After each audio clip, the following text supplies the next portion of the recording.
ఇవాళ మనం చెప్పుకునే విద్య, ఈ విద్య పేరు లక్ష్మీ కటాక్ష శ్రీఫల తంత్రక్రియ అంటారు.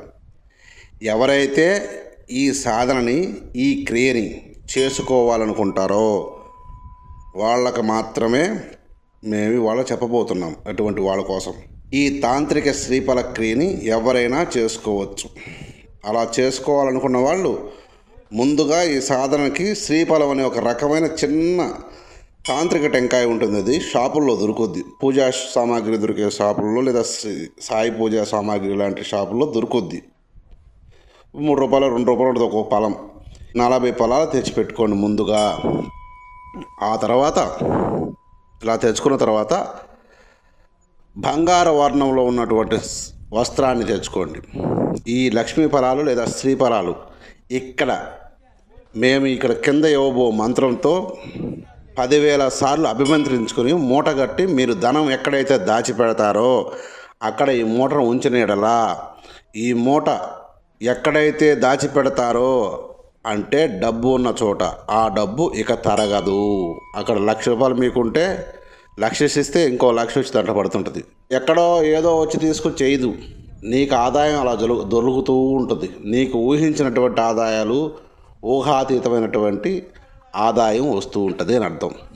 ఎవరైతే సంపదను దాచుకునే చోట ఇలా 11 రోజులు నిష్ఠగా 10,000 సార్లు జపం చేసి ఈ శ్రీఫలాలకు దారపోసి ఇలా చేసిన వారి ఇంట లక్ష్మీకి ఉండదు తంట.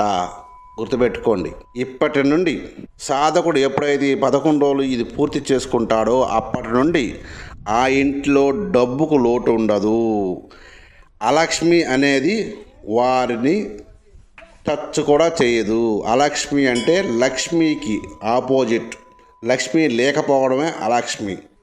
అటువంటి అలక్ష్మిని ఇంటి ఛాయలకు కూడా రానేది ఈ క్రియ. గుర్తుపెట్టుకోండి. ఇలా 11 రోజులు నిష్ఠగా ఎవరైతే మేము ఇక్కడ చెప్పబో మంత్రంతో ఈ శ్రీఫలాన్ని అభిమంత్రించి బీరువాలో పెట్టుకుంటారో వారికి సంపదకు లోటు ఉండదని గ్రహించండి. మళ్ళా చెబుతున్నాను, వినండి. సంపద లేని వాళ్ళు చేస్తే మీకు సంపాదించే కెపాసిటీ 4 రెట్లు పెరుగుతుంది. మీకు తెలియకుండా మీ సంపాదన పెరుగుతుంది అని గ్రహించండి. ఈ క్రియ ఎవరైనా చేసుకోవచ్చు, ఎవరైనా చేయొచ్చు. ఈ సాధనకి 11 రోజులు నియమనిష్టలతో, నియమాలు ఏంటో కూడా చెబుతాను, వినండి. 11 రోజులు మాత్రమే ఈ సాధన. ఈ 11 రోజులు కొంచెం నియమనిష్టలు పాటిస్తే ఈ సాధన పరిపూర్తి అయిపోతుంది అని గ్రహించండి. నియమాలు ఏంటంటే, ఈ సాధన 11 రోజుల్లో, ఈ 11 రోజులు సాధన జరిగిన రోజులు శాకాహారిగా మాత్రమే ఉండాలి. అసత్యం ఆడరాజు. పరస్త్రీ వ్యామోహం కూడదు.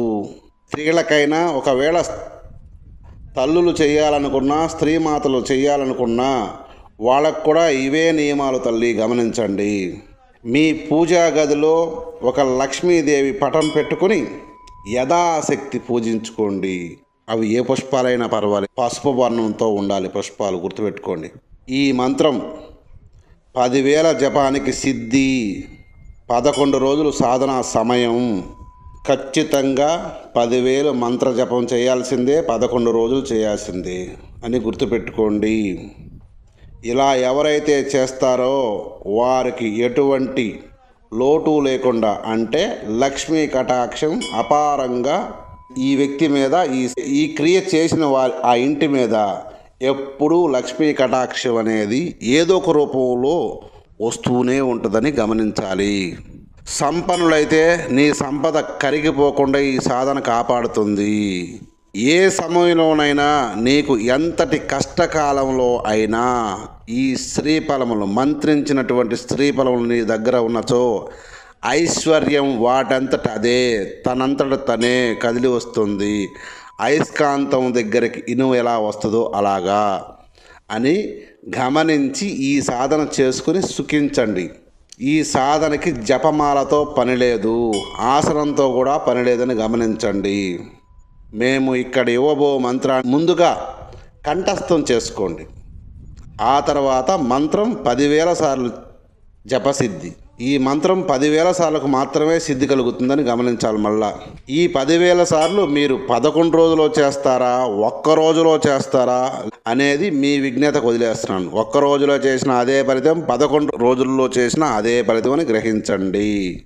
మంత్రం హ్రీం శ్రీం శ్రీం శ్రీం బీజరూపిణి హ్రీం హ్రీం హ్రీం స్వాహ అనే ఈ మంత్రాన్ని 40 శ్రీఫలమును అభిమంత్రించి 10,000 జపసిద్ధి పొంది, మళ్ళా చెప్తున్నాను, 10,000 జపానికి ఈ మంత్రం సిద్ధి.